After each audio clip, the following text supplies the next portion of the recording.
Os Estados Unidos costumam escolher relembrar suas guerras por meio de imagens de vitória, coragem e força, e com razão. A história demonstra repetidamente que, quando a liberdade foi ameaçada, os soldados americanos cruzaram oceanos, suportaram frio, fome, medo e perdas inimagináveis, não em busca de conquista, mas guiados pela crença de que certos princípios valiam a pena serem defendidos, mesmo que isso lhes custasse a própria vida. Contudo, entrelaçados silenciosamente entre os tiros, as ruínas e os desfiles, existem momentos muito menos celebrados, mas talvez muito mais reveladores do que realmente significa força. Momentos em que o poder não se manifestou pela destruição, mas pela contenção. Esses momentos são raros porque a guerra, por sua própria natureza, busca apagar a individualidade. Reduz homens a unidades, inimigos a silhuetas e ordens a verdades inquestionáveis. Treina soldados para reagir, não para refletir. E, no entanto, mesmo em ambientes projetados para suprimir a empatia, houve decisões que desafiaram essa máquina. Decisões tomadas não por generais ou políticos distantes, mas por indivíduos comuns, soldados, pilotos, oficiais, que, em segundos que definiriam suas vidas, escolheram reconhecer a humanidade daqueles que foram treinados para odiar. Nos últimos meses de 1945, a Europa estava devastada. Cidades inteiras jaziam em ruínas, as estradas estavam congestionadas com refugiados vagando sem rumo, e o ar ainda carregava o cheiro de fumaça, decomposição e morte. A Alemanha nazista estava ruindo sob a pressão simultânea das forças aliadas que avançavam pelo oeste e do Exército Vermelho que avançava implacavelmente pelo leste. Tropas americanas e soviéticas se aproximavam como aliadas no papel, mas divididas por uma profunda desconfiança. Sua cooperação não nascerá de valores compartilhados, mas da necessidade. Ambos os lados entendiam que, uma vez derrotado o inimigo comum, sua frágil aliança quase certamente se dissolveria em rivalidade. No terreno, porém, a guerra raramente seguia uma lógica política clara.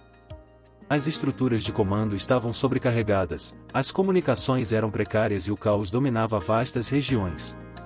Unidades fanáticas da SS recusavam-se a render-se, percorrendo o campo, atacando civis, executando desertores e tentando deixar o máximo de destruição possível. Refugiados vagavam entre as linhas de frente, ex-prisioneiros lutavam para sobreviver e hospitais improvisados ficavam lotados de feridos de todos os uniformes. Nesse ambiente, soldados americanos e soviéticos frequentemente cooperavam de forma discreta e informal. As patrulhas eram coordenadas sem burocracia. Suprimentos médicos eram compartilhados. Os feridos eram tratados de acordo com a necessidade, e não com base na nacionalidade. Não havia discursos, fotografias ou reconhecimento oficial. Havia apenas o entendimento tácito de que, naquele momento, preservar a vida importava mais do que ideologia. Anos mais tarde, Alexander Solzhenitsyn, então um jovem oficial soviético, muito antes de se tornar um dos mais famosos críticos do regime que um dia serviu, refletiria sobre esses encontros não como gestos políticos, mas como respostas humanas instintivas. Os homens reconheceram que a guerra estava terminando e que, independentemente do que acontecesse depois, nenhum deles sairia verdadeiramente ileso. Por um breve período antes da queda da cortina de ferro, a compaixão cruzou fronteiras que logo se tornariam rígidas e implacáveis. Esse mesmo instinto moral se manifestou em um dos confrontos mais improváveis da Segunda Guerra Mundial, dentro de um castelo medieval nos Alpes austríacos. Em maio de 1945, o castelo de Ter abrigava um grupo de prisioneiros franceses de alto escalão, ex-primeiros ministros, generais e figuras políticas proeminentes. Com a desintegração do regime nazista, uma unidade da Waffen-SS decidiu que esses homens não deveriam viver para ver a libertação. Sua execução foi planejada como um último ato de desafio. O que se seguiu desafiou todas as regras convencionais de lealdade. Um pequeno grupo de soldados americanos, incertos do que os aguardava, uniu forças com os próprios prisioneiros franceses e com um punhado de soldados alemães da Wehrmacht que haviam rejeitado o fanatismo nazista. Esses soldados alemães compreendiam que a ideologia que outrora serviram havia corroído a honra e o futuro de sua nação. Lutar agora não era mais sobre a vitória, mas sim sobre a responsabilidade. Entre eles estava o Major Joseph Gango. Ele sabia que a guerra estava perdida, mas também sabia que suas ações finais ainda importavam.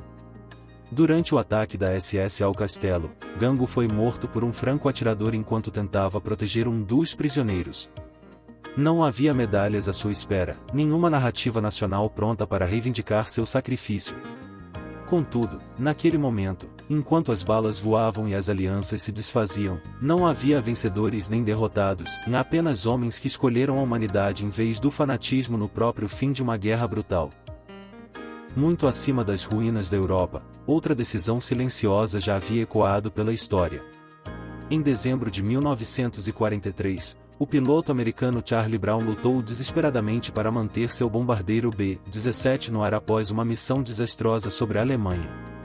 A aeronave estava despedaçada, sua fuselagem crivada de buracos, suas armas inutilizadas e grande parte da tripulação ferida ou inconsciente.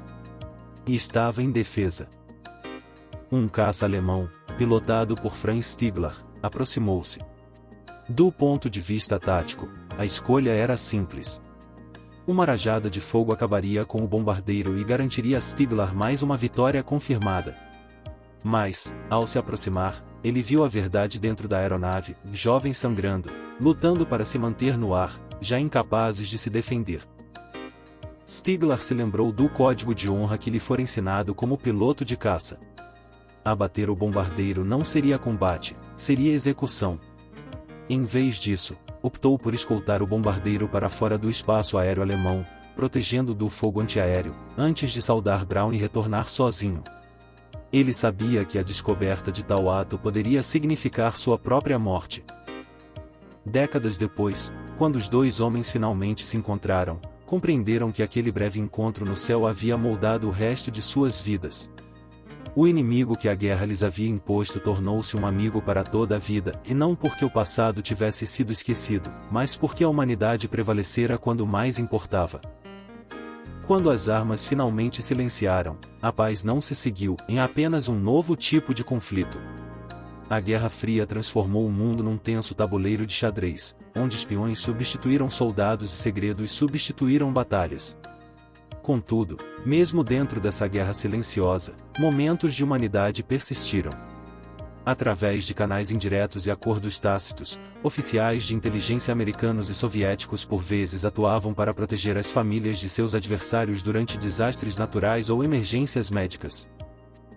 Existiam limites que, discretamente, ambos os lados respeitavam. Crianças não eram alvos. Famílias não eram armas. A guerra, por mais global ou ideológica que fosse, continuava sendo uma luta entre governos, e não entre inocentes. Esses atos nunca foram documentados em registros históricos oficiais.